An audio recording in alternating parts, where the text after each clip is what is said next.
Hello बच्चों, मेरा नाम माधुरी गुप्ता है। Associate professor in political science, BA second year का फर्स्ट पेपर अमेरिका का संविधान। और हम उसमें अमेरिकी संविधान के विकास के प्रमुख चरण देख रहे हैं, जिसमें हमने उपनिवेशीकरण और उपनिवेशों की स्वतंत्रता का कल देख लिया था। जिसमें हमने देखा था कि 1781 में जो ब्रिटेन से जो अमेरिका के उपनिवेश थे वो अलग हो गए और उन्हें स्वतंत्रता प्राप्त हो गई। आगे है राज्यमंडल का निर्माण।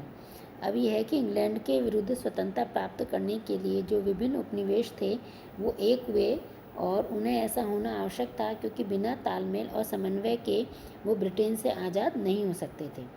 परिणाम स्वरूप 1777 में महाद्वीपीय कांग्रेस ने राज्यमंडल व स्थायी संघ के निर्माण के लिए कई धाराओं को स्वीकार किया, और जब वो 1781 में ये स्वतंत्र हो गए ब्रिटेन से, तो उन्होंने 1781 में अमेरिका के संयुक्त राज्यों के प्रथम लिखित संविधान का निर्माण किया। अब जो राज्यमंडल के जो संविधान थी उनकी धाराओं के अनुसार ये सब राज्य पारस्परिक सौहार्द के बंधन में बंध गए, और लेकिन फिर भी इन्होंने प्रत्येक राज्य ने अपनी संप्रभुता को एवं स्वाधीनता को भी बनाए रखा। और राज्यमंडल संविधान की प्रथम धारा के अनुसार संघ का नाम संयुक्त राज्य अमेरिका रखा गया। अब कुछ जो शक्तियाँ थी उनमें कुछ जो शक्तियाँ अधिकार क्षेत्र थे वो राज्यमंडल को सौंपे गए, लेकिन अधिकतर शक्तियाँ व अधिकार राज्यों को प्राप्त थे। अर्थात राज्यों के पास जो शक्तियाँ और अधिकार थी वो ज़्यादा थी, और केंद्र के पास में जो अधिकार क्षेत्र था या जो शक्तियाँ थी वो कम थी। जैसे राज्यमंडल को युद्ध की घोषणा करने का अधिकार था, संधि करने का अधिकार था, दूसरे देशों से दोस्ती के संबंध स्थापना करने का अधिकार था, मुद्रा जारी करने का, ऋण लेने का, समुद्री सेना बनाने का और डाक खाने की व्यवस्था करने का अधिकार था। फिर भी जो राज्यमंडल की सरकार थी उसको कर लगाने का अधिकार नहीं था, और इसी तरह से जो राज्यमंडल था उसमें केंद्रीय कार्यपालिका व न्यायपालिका का प्रावधान भी नहीं था। यानी केंद्र में कोई केंद्रीय कार्यपालिका भी नहीं थी और न्यायपालिका भी नहीं थी। तो राज्यमंडल की यह व्यवस्था एक ढीले ढाले शिथिल संघ के समान थी। यानी जो राज्यमंडल की जो विभिन्न धाराएं थी वो बिल्कुल कमज़ोर थी, और उससे उसको कोई एकता प्राप्त नहीं हो रही थी। यानी राज्यमंडल एक ढीला ढाला संगठन था, मजबूत संगठन नहीं था। और राज्यमंडल में कुछ दुर्बलताएं थी जिसके कारण आगे चलकर राज्यमंडल टूटने के कगार पर आ गया। और कुछ दुर्बलताएं थी वो निम्न प्रकार थी। पहला तो था कि जो केंद्र सरकार थी उसको कर लगाने का अधिकार नहीं था। दूसरा, राज्यों ने केंद्र को कोई आर्थिक सहायता प्रदान नहीं की थी। यानी केंद्र के पास में कोई आर्थिक संसाधन जुटाने के लिए कोई अधिकार या शक्ति नहीं थी। बाह्य और अंतर्राज्य व्यापार के विषय में भी राज्य अपने आप को एक अलग राष्ट्र समझते थे, यानी वो राज्यमंडल के अधीन नहीं थे। अनेक राज्यों ने तो बाहरी देशों से बातचीत करना भी प्रारंभ कर दिया था बिना केंद्र की अनुमति लिए, और प्रत्येक राज्य अपना प्रशासन अपने राज्यों के हितों के अनुसार चलाता था। सभी राज्यों को अपने आप में वे एक स्वतंत्र राष्ट्र के रूप में समझते थे, और इस कारण से जो राज्यमंडल की सत्ता था उसका अस्तित्व तो प्राय विलुप्त ही होने लगा था।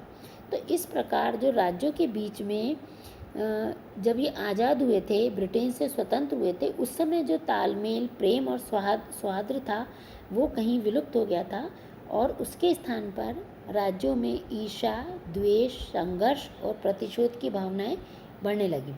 ऐसी स्थिति जब होने लगी तो राज्यमंडल की जो कांग्रेस थी उसने 1786 में एक प्रस्ताव पारित किया और कहा कि अब बहुत संकटपूर्ण स्थिति उत्पन्न हो गई है। अब जो संयुक्त राज्य के लोग हैं उन्हें ही ये निश्चय करना पड़ेगा या सोचना पड़ेगा कि जिस राज्यमंडल के शासन का निर्माण उन्होंने ही किया और अपने हितों के लिए, अपनी रक्षा के लिए किया, तो या तो वो उसको सशक्त बनाएं राज्यमंडल के जो शासन है उसको, और या फिर उसके अस्तित्व को ही समाप्त कर दें, क्योंकि एक कमज़ोर राज्यमंडल का कोई अस्तित्व नहीं है। अब आगे है नए संविधान का निर्माण।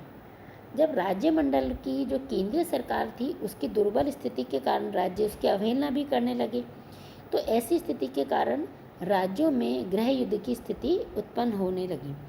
उसके परिणाम स्वरूप कुछ राज्यों में केंद्र को शक्तिशाली बनाने के लिए आवाज़ भी उठने लगी और उनमें थी वॉशिंगटन, हैमिल्टन और मैडिसन ने कहा कि केंद्र को राज्यों से कम शक्तिशाली नहीं होना चाहिए, यानी केंद्र को राज्यों से अधिक शक्तिशाली होना चाहिए, तभी केंद्र रह पाएगा या राज्य मंडल रह पाएगा। तो जॉर्ज वॉशिंगटन ने कहा कि एक राष्ट्र के रूप में हम अधिक दिनों तक जीवित नहीं रह सकते हैं, या तो हमें एक ऐसी सत्ता की स्थापना करें जो कि मजबूत हो, अन्यथा हम उसको समाप्त कर दें। परिणाम स्वरूप 1787 में एक सम्मेलन हुआ फिलाडेल्फिया में, जिसमें कुछ जो राज्य थे उनके प्रतिनिधियों ने भाग लिया और जॉर्ज वॉशिंगटन ने इस सम्मेलन का सभापतित्व किया। और सम्मेलन का एकमात्र उद्देश्य यही था कि राज्य मंडल के अनुच्छेदों को दोहराना और उसमें संशोधन का सुझाव देना, जिससे कि राज्य मंडल को अधिक शक्तिशाली बनाया जा सके। केंद्र सरकार की शक्ति में वृद्धि करना ही इस सम्मेलन का महान उद्देश्य था। सम्मेलन में जो भाग लेने वाले व्यक्ति थे, Washington, Madison, Hamilton, Edmund, Benjamin, Randolph, James Wilson और जॉर्ज मेसन आदि प्रमुख थे। जेफरसन ने तो इसे देवपुत्रों की सभा कहकर भी संबोधित किया। अब जिस फिलाडेल्फिया जो सम्मेलन था उसके सामने सबसे बड़ी चुनौती ये थी कि ये विरोधी हितों का इसमें प्रतिनिधित्व था और विरोधी हितों में समन्वय करके संविधान का निर्माण करना एक बहुत बड़ी चुनौती था। जब सम्मेलन में जब विचार विनिमय चल रहा था तो ये बात स्पष्ट हो गई कि राज्य मंडल के ढांचे में संशोधन करने से ये इसका कार्य नहीं होगा, यानी केवल संशोधन करने से कुछ नहीं होगा, क्योंकि उसमें बहुत सारी कमियां थी। अतः उन्होंने सोचा कि फिर से एक नए संविधान का निर्माण किया जाए और नए संविधान में स्वशासित राज्यों की शक्ति, साथ में ही शक्तिशाली केंद्र की शक्ति का उचित समन्वय होना चाहिए, यानी जो राज्य सम्मिलित हैं उनको पर्याप्त स्वतंत्रता भी दी जाए, लेकिन साथ में केंद्र को शक्तिशाली भी बनाया जाए, तभी जो संयुक्त राज्य अमेरिका है वो रह पाएगा। और इसी के परिणाम स्वरूप 17 सितंबर 1787 को अमेरिका के संयुक्त राज्यों के नए संविधान का स्वरूप निश्चित हुआ और इसमें यह भी तय किया गया कि नए संविधान के लागू किए जाने के लिए यह आवश्यक भी होगा कि उस समय जो 13 राज्य विद्यमान थे उनमें से कम 9 राज्यों के विधानमंडल उसे अलग अलग स्वीकार करें। यानी नया संविधान तो बना लिया जाएगा, लेकिन अगर 13 में से 9 राज्य के विधानमंडल उसे अनुमति नहीं देंगे तब तक वह संविधान लागू नहीं होगा।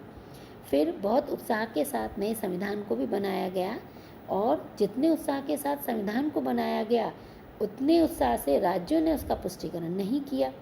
तो ऐसी स्थिति का कारण ये था कि संविधान के कुछ अंश थे उनको लेकर राज्यों में गंभीर मतभेद चल रहा था और कुछ असमंजस की स्थिति थी।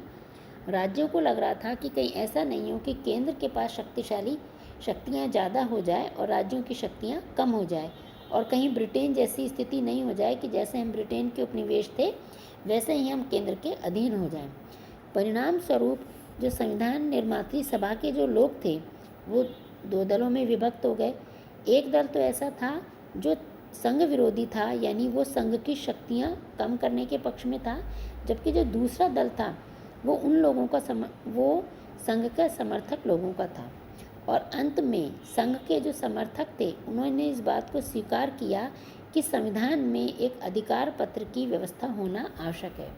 अतः जो नवीन संविधान बनाया गया उसमें प्रथम 10 संशोधन करके अधिकार पत्रों की व्यवस्था की गई, जिससे कि जो संघ विरोधी थे और संघ समर्थक थे उनमें समन्वय स्थापित हो गया। और 21 जून 1788 के दिन संविधान जो बनाया गया था नया, उसमें 9 राज्यों के विधानमंडलों के द्वारा अनुसमर्थित हो गया, यानी अनुमोदित हो गया। और 4 मार्च 1789 को नया संविधान प्रवर्तन में आया, अस्तित्व में आया, और आज जो संविधान अमेरिका में है ये वही संविधान है। और राज्यों की संख्या जो उस समय 13 थी वो बढ़कर 50 हो गई, और आज भी ये संविधान सफलतापूर्वक कार्य कर रहा है। आगे हम पढ़ेंगे संयुक्त राज्य अमेरिका के संविधान का महत्व। अब हमने इससे पहले ब्रिटेन के संविधान का अध्ययन किया था, और अमेरिका का संविधान भी विश्व के संविधानों में एक विशिष्ट एवं महत्वपूर्ण स्थान रखता है, और यह विश्व का सबसे पुराना एवं लिखित संविधान है। जब यह संविधान बना था उस समय से लेकर आज तक इसमें केवल 27 संशोधन हुए हैं, यानी यह संविधान आज भी परिवर्तित परिस्थितियों में अनुकूल सिद्ध हो रहा है। और विल्सन ने कहा है कि अमेरिकी संविधान एक जीता जागता एवं उर्वर संविधान है, और मुनरो ने कहा है कि 100 वर्षों से अधिक समय से संयुक्त राज्य अमेरिका राजनीतिक परीक्षण की एक महान प्रयोगशाला के रूप में कार्य कर रहा है। और अमेरिका का संविधान का हम अध्ययन इसलिए करते हैं, यह उसकी महत्ता निम्न प्रकार से है। पहला है कि एक तो ये विश्व का सबसे पुराना संविधान है। दूसरा है संघ व्यवस्था का ये आदर्श नमूना है, क्योंकि अमेरिका एक विशाल सफल संघ राज्य है और जो उस समय से लेकर आज तक चला आ रहा है, और उसकी जो संघ व्यवस्था है उससे प्रेरणा प्राप्त करके भारत ने भी संघ व्यवस्था को अपनाया है।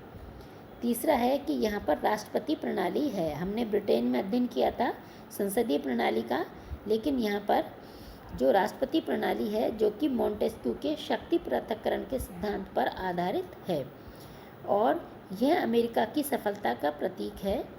हम जानते हैं कि अमेरिका विश्व का अग्रणी और सुपर पावर है, और आर्थिक व सैनिक दृष्टि से भी अमेरिका काफ़ी शक्तिशाली राष्ट्र है।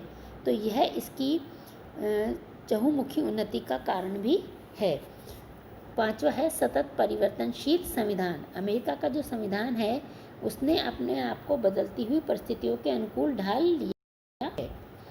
और छठा है शक्ति पृथक्करण का सिद्धांत। अमेरिका का जो संविधान है उसने पहली बार शक्ति पृथक्करण के सिद्धांत को स्थान दिया, और जो फ्रेंच विचारक थे मॉन्टेस्क्यू, उन्होंने इस सिद्धांत का प्रतिपादन किया, जिसमें कि कार्यपालिका, व्यवस्थापिका और न्यायपालिका की तीनों की शक्तियों को उन्होंने अलग अलग किया कि शक्ति एक हाथों में केंद्रित न होकर इसको अलग अलग किया जाना चाहिए। और इस सिद्धांत को व्यक्तिगत स्वतंत्रताओं की रक्षा का कवच भी माना जाता है। आज का लेक्चर यहीं समाप्त होता है, और कल हम देखेंगे संयुक्त राज्य अमेरिका के संविधान की प्रमुख विशेषताएं। धन्यवाद।